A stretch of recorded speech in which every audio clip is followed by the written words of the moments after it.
November 20.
Scale.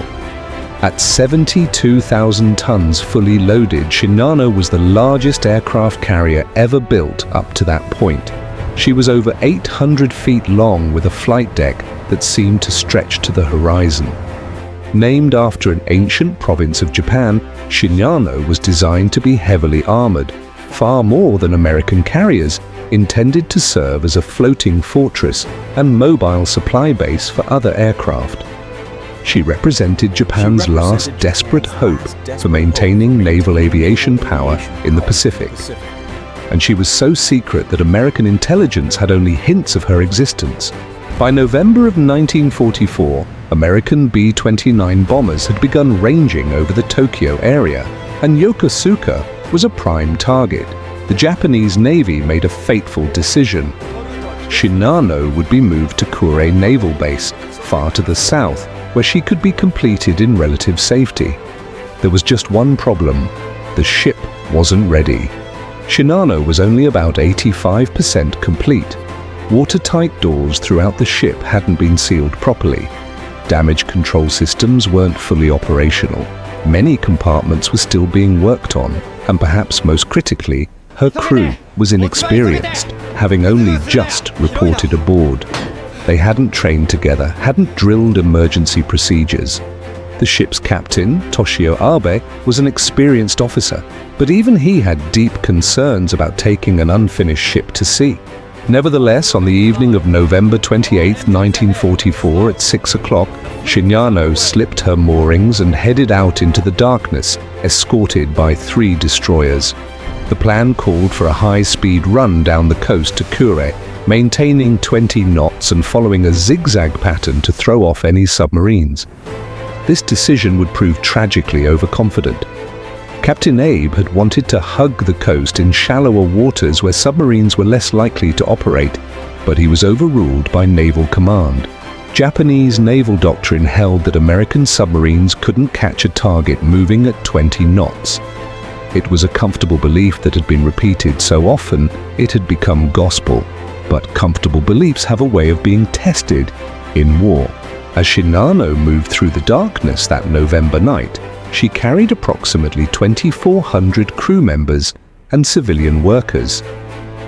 Ironically, for an aircraft carrier, she carried no aircraft. Many of the crew were seasick, unfamiliar with the giant ship's motion. Damage control teams hadn't been properly drilled. Throughout the vessel were unfinished compartments and open passages, pathways through which water could flow freely if the hull were ever breached. Everything about this voyage was rushed and premature. But orders were orders, and the ship sailed south into the night.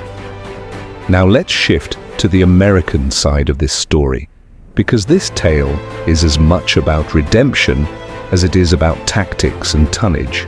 USS Archerfish, hull number SS-311, was a Balao-class submarine commissioned in August 1943. What made her special on this patrol was her commanding officer, Commander Joseph F. Enright. At 37 years old, Enright was an Annapolis graduate who carried a heavy burden. Just months earlier, he had been removed from command of another submarine, USS Dace, after missing several shots at a Japanese carrier. In the submarine service, this was a devastating professional blow. Enright had been given command of Archerfish as a second chance, but he knew that chances like this didn't come around 3 times. This patrol had to count.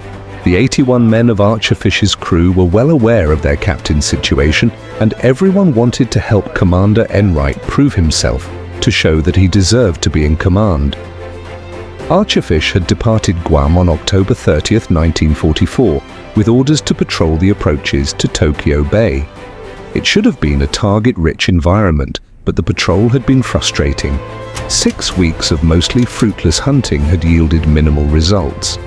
By late November, as they prepared to head back to base, frustration was mounting. Another patrol with little to show for it, another missed opportunity for Commander Enright.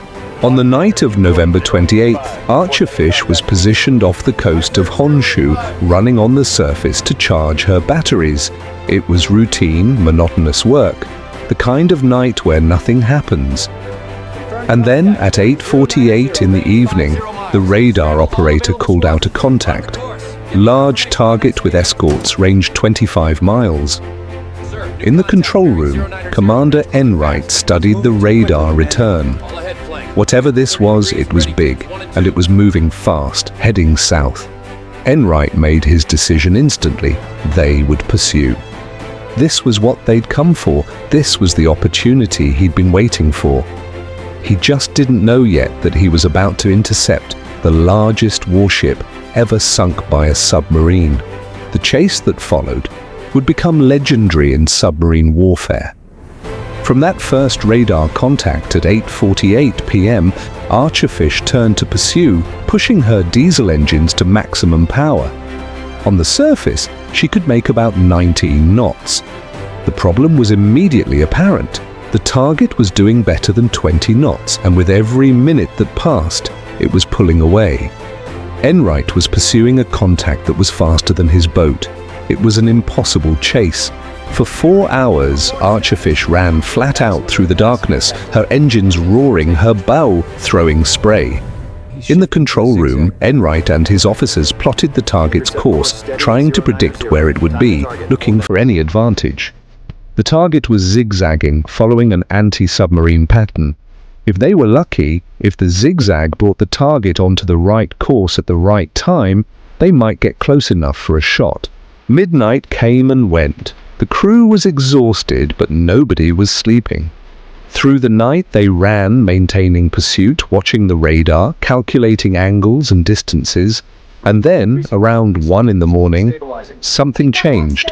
The target appeared to turn slightly toward them. Whether it was the zigzag pattern or pure luck, the range began to close. 23 miles, 20 miles, 18 miles. They were gaining.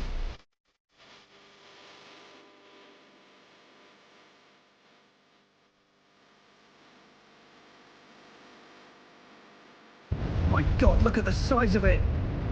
Confirming visual, periscope. It's unprecedented.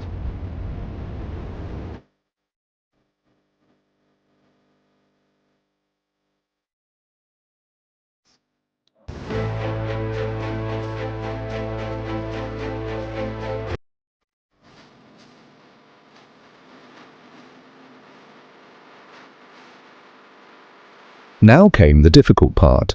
Archerfish would have to dive and approach submerged to get into attack position. Underwater, the submarine could make only about 9 knots. The target was still doing 20. Enright had to calculate a firing solution that would put his torpedoes in the water at exactly the right moment. It was like trying to shoot a bullet at a speeding car from another speeding car in the dark with one chance to get it right. If he missed, the destroyers would hunt them down. At 3:15 a.m., Enright gave the order to dive. Archerfish slipped beneath the surface, her crew moving to battle stations in disciplined silence. In the forward torpedo room, 6 Mark 14 torpedoes were ready. Enright crept forward, approaching the target's projected path, making tiny adjustments, watching the range close. 4,000 yards, 3,000, 2,000. The target maintained its course, seemingly oblivious to the threat below. 1,500 yards. Enright had his firing solution. "Final bearing and shoot," he said quietly. "Fire 1. The boat shuddered slightly as the first torpedo left its tube. "Fire 2. 10 seconds later. "Fire 3. Another 10 seconds. "Fire 4. "Fire 5. "Fire 6. All 6 bow tubes emptied. 6 torpedoes racing through the dark water at 46 knots. Through the periscope, Enright could see the phosphorescent trails of the torpedoes, 6 white lines reaching toward the massive shadow of the target. The crew counted down. "Run time 90 seconds. It was the longest 90 seconds of Commander Enright's life. The destroyers still hadn't reacted. The target still hadn't turned. All he could do now was watch and wait. At 3:19 in the morning, the first torpedo struck Shinano amidships on the starboard side. The explosion was massive, sending a column of water and flame into the night sky. 10 seconds later, the second torpedo hit forward, then the third aft, then the fourth, another hit amidships. 4 out of 6 torpedoes had found their mark. Through his periscope, Enright watched the explosions blossom against the target's hull. "We hit her," he said quietly. "We hit her good." Aboard Shinano, chaos erupted. 4 torpedoes had blown massive holes in the carrier's starboard side. Water immediately began pouring in at a catastrophic rate. The problem was everything that Captain Abe had feared. The watertight doors weren't sealed. The damage control systems weren't fully operational. The crew wasn't drilled in emergency procedures, and the ship was honeycombed with unfinished spaces that allowed the seawater to spread rapidly from compartment to compartment. But Commander Enright didn't have time to observe the results. The destroyer escorts had finally reacted, turning toward Archerfish's position with murderous intent. "Take her down!" Enright ordered. "All ahead, full, 400 feet!" Archerfish dove steeply into the dark depths. Behind them, they could hear the destroyer's screws churning the water, could hear the splashes as depth charges began to fall. The explosions came like hammer blows, shaking the submarine, rattling equipment. But the Japanese depth charges were poorly aimed. The destroyer crews were torn between attacking the submarine and trying to save their flagship. Most turned back toward Shinano, watching in horror as the massive carrier began to list to starboard. In the darkness and confusion, Archerfish slipped away. Aboard Shinano, Captain Abe fought desperately to save his ship. Damage control parties struggled to contain the flooding, but they were overwhelmed. The water was spreading too fast, through too many compartments. Engineering spaces were flooding, the ship's electrical systems began to fail. The list increased to 10 degrees, then 15, then 20. Abe tried to turn the ship toward shore, hoping to beach her, but they were too far out, 33 miles from the nearest land. For 7 agonizing hours, Shinano's crew fought to keep her afloat. They jettisoned weight, they pumped water, they sealed what compartments they could. But it was hopeless. The ship that was supposed to be unsinkable was dying. At 10:18 in the morning, 7 hours after the torpedo attack, the giant carrier rolled onto her side and capsized. Shinano, the largest aircraft carrier ever built, the ship that had been in commission for only 17 hours, slipped beneath the waves and disappeared into the Pacific Ocean. The human cost of Shinano's sinking was staggering. Of the 2,400 crew members and civilian workers aboard, only 1,080 were rescued by the destroyer escorts. 1,220 souls went down with the ship, including Captain Toshio Abe. It remains one of the greatest losses of life in a single ship sinking during the Pacific War. Meanwhile, USS Archerfish made her way back to base, her crew still not fully comprehending what they had accomplished. Commander Enright filed a report stating that he believed they had sunk a large carrier or possibly a battleship, but he couldn't be certain. Back at headquarters, the US Navy was skeptical.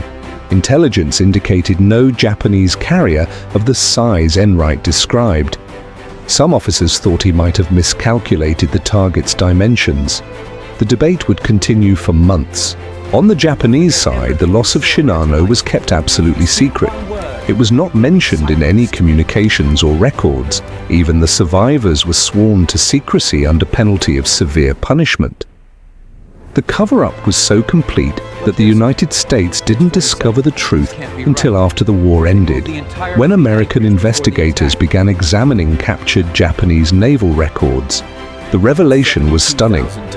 Commander Enright hadn't sunk just any carrier. He had sunk Shinano, 72,000 tons, the largest warship ever destroyed by a submarine, a record that stands to this day. That impossible chase, that perfect spread of torpedoes, it had resulted in the most significant submarine kill in naval history. For Commander Enright, it was vindication. His career had been saved, his reputation restored. The man who had been removed from command for missing shots had just achieved what no submarine commander had ever achieved before or has achieved since. He was awarded the Navy Cross and his crew was celebrated as heroes. The strategic impact of Shinano's loss was significant. Japan had been deprived of a crucial aviation support capability just when they needed it most. But perhaps more important was the psychological impact. The ship that was designed to be unsinkable had been sunk on its maiden voyage, less than a day after leaving port. It was a symbol of everything that was going wrong for Japan in late 1944. The rushed decisions, the incomplete preparations, the desperate gambles that didn't pay off. For the United States, Shinano's sinking validated the submarine warfare strategy that had been employed throughout the Pacific War. American submarines had strangled Japan's merchant fleet, cut off supply lines, and now had destroyed the largest warship in the Japanese Navy. The story of USS Archerfish and the carrier Shinano remains one of the most dramatic encounters in naval history. It's a story about the intersection of luck and skill, about persistence in the face of impossible odds, and about how a single moment can change the course of a war and the trajectory of men's lives. Consider the contrasts. On one side, you had Japan's technological marvel, the largest carrier ever built, armored to survive anything, a symbol of imperial power. On the other side, you had a standard American submarine with a crew led by a commander trying to prove he deserved a second chance. By every conventional measure, Shinano should have been safe. She was fast enough to outrun submarines, or so the doctrine said. She was too big to sink, or so her designers believed. But none of that mattered when she sailed incomplete, with an inexperienced crew, following predictable patterns in waters patrolled by American submarines. Commander Enright's persistence during that 4-hour chase, his willingness to keep pursuing even when the target seemed to be pulling away, paid off in the most spectacular way imaginable. His redemption was complete. His crew had earned their place in history. and Shinano's name would forever be associated not with the victory she was meant to achieve, but with the disaster of her first and final voyage. The lesson echoes across the decades. In war, no ship is truly unsinkable, no advantage is truly permanent, and fortune favors not just the bold, but the prepared and the persistent. One submarine crew on one November night in 1944 changed naval history forever. The greatest submarine kill ever recorded. USS Archerfish and the carrier Shinano. A story that reminds us why we study history in the first place. If you enjoyed this deep dive into one of World War II's most dramatic naval encounters, make sure to hit that like button and subscribe to the channel. Ring the notification bell so you don't miss our future videos, and drop a comment below. What other submarine stories from World War II should we cover next? Thanks for watching, and we'll see you in the next video.